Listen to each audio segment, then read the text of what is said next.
Wong Galang, suku yang dianggap hina dan dikucilkan, namun jadi pasukan andalan kerajaan Majapahit dalam perang. Suku Kalang atau Wong Kalang merupakan sebutan dari salah satu subsuku di masyarakat Jawa.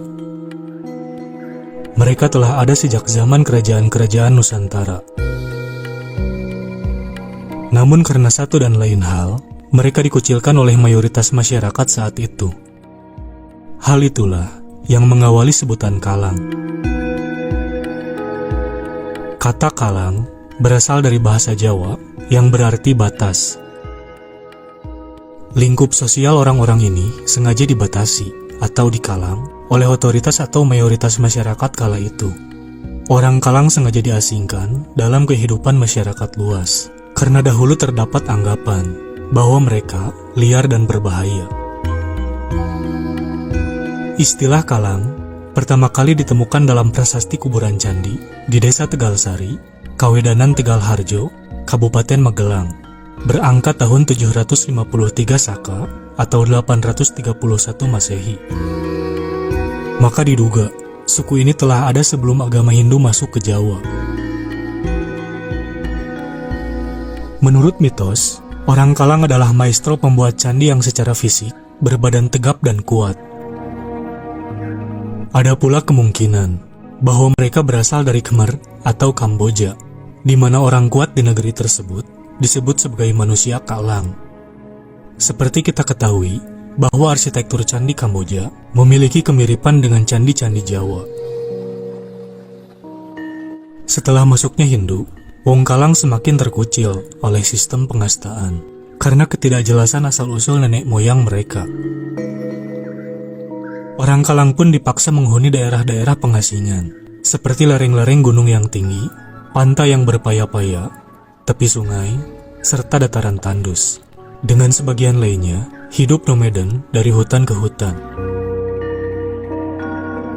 Lingkungan ini menempa mereka menjadi para pekerja keras, sehingga pihak otoritas kerajaan Majapahit saat itu memanfaatkan tenaga mereka untuk proyek-proyek fisik berskala besar, seperti penebangan pohon, juru angkut, adapun yang dijadikan prajurit tempur yang didatangkan dari lereng Gunung Lawu, yakni Desa Kalang, Kabupaten Magetan.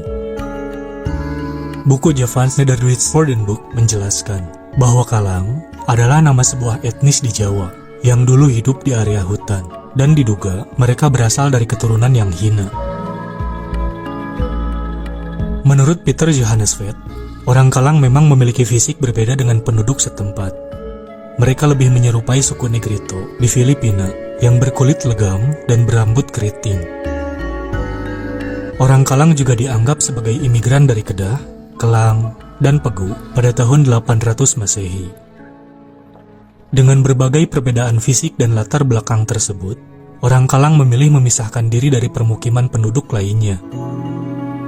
Kemudian, otoritas kerajaan Hindu saat itu menganggap mereka tidak memiliki kasta atau kaum paria.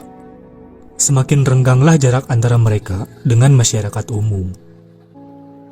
Sebab dalam sistem kasta waktu itu, orang yang tidak berkasta dilarang berhubungan dengan orang berkasta, sekalipun ia berasal dari kasta terendah atau sudra. Akan tetapi, hubungan kerja tetap terjalin sesekali. Namun, karena karakter orang Kalang yang keras, liar, dan dianggap berbahaya, sering menimbulkan hal-hal yang tidak diinginkan. Antara lain, pembangkangan orang Kalang. Sebagaimana penelitian Heri Susanto, tertulis dalam buku Perlawanan di Simpang Jalan, Kontes Harian di Desa-Desa Sekitar Hutan di Jawa, tahun 2004. Orang Kalang melakukan aksi penebangan kayu secara liar. Pada era Majapahit, orang-orang Kalang ditugaskan untuk menjaga hutan agar tidak dimasuki penyusup yang membahayakan kerajaan. Alasannya, karena orang Kalang dianggap sakti. Selain itu, dengan kesaktian yang dimilikinya, mereka dipekerjakan sebagai pembuat candi. Konon, orang Kalang mampu mengangkat batu-batu berukuran besar. Ketika melawan suku Dayak yang dikenal sakti pun, Majapahit membawa banyak tentara Kalang berperang di medan pertempuran. Atas jasa-jasa ini, Majapahit memberi penghargaan kepada kaum Kalang. Namun, Lantaran sifat liar yang sulit dihilangkan, penghargaan tersebut kemudian dicabut. Masyarakat Kalang kembali dilepas ke hutan. Mereka beranak pinak di sana, hingga akhirnya satu persatu dari mereka keluar hutan dan membaur dengan penduduk lokal di Jawa.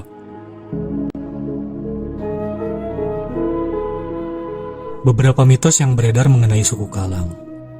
Orang Kalang memiliki ekor seperti kera.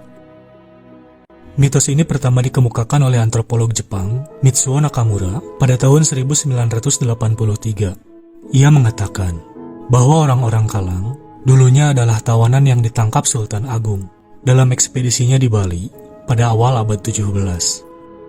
Mereka dipercaya merupakan keturunan dari ayah kera dan ibu manusia, sehingga memiliki ekor pendek serupa kera.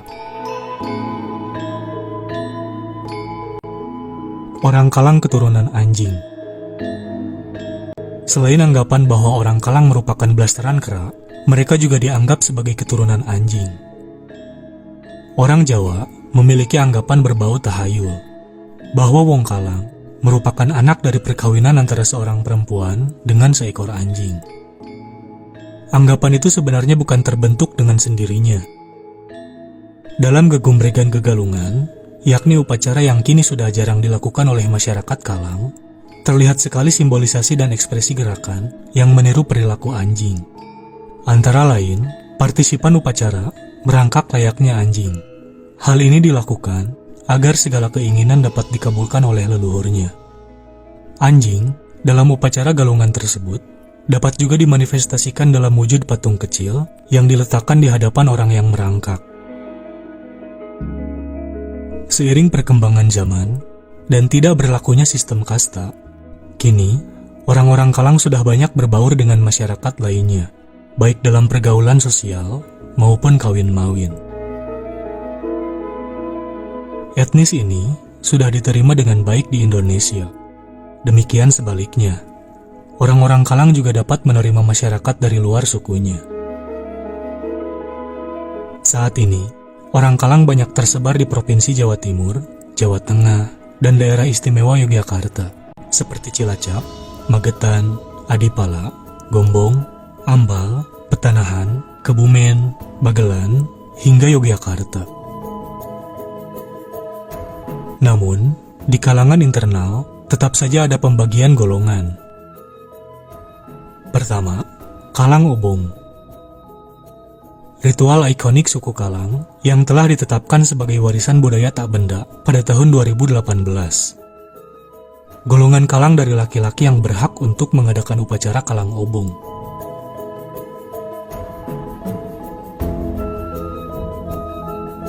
Kedua, Kalang Kamplong. Golongan Kalang dari keturunan perempuan tidak berhak mengadakan upacara obong karena dianggap tidak murni lagi, dengan alasan karena suaminya berasal dari luar Kalang. Sejak puluhan tahun, banyak di antara orang Kalang telah memeluk agama Islam dan menjalankan syariat-syariatnya, meski kebanyakan dari mereka masih setia menjalankan upacara-upacara tradisional.